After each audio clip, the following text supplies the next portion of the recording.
আজ মঙ্গলবার ভক্ত মা বাড়ি সারাগড়া জালপাই ওনার পুত্র সন্তান হয়েছে। আজকে উনি গোপাল দিতে আসছে। ওনার মুখে শুনুন উনি কি উপকার পেয়েছে মায়ের কাছে, গোপালের কাছে। জয় সোনা মায়ের জয়। আমার বিয়ে 6 বছর হয়ে গেছে। আমার কোনো 4 বছর কোনো সন্তান ছিল না। এই মায়ের কাছে মানসিক করেছিলাম, আমার যদি কোনো সন্তান হয় আমি গোপাল দান করব। আজকে আমার এই 2 বছরের একটা ছোট্ট ছেলে আছে। আমি তাই আমার মনের আশা পূরণ হতে আমি মাকে এই গোপালটা আমি আজ দিয়ে গেলাম। জয় সোনা মায়ের জয়।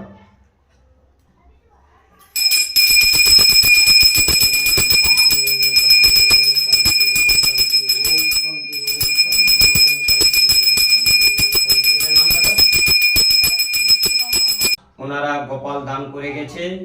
আজ দেখুন ভক্তরা যারা যারা দীর্ঘদিন ধরে সন্তান নিয়ে কষ্ট পাচ্ছ, একবার বিশ্বাস করে মার কাছে মানত বেঁধে যান, ঘরে বসে মায়ের জপ করুন।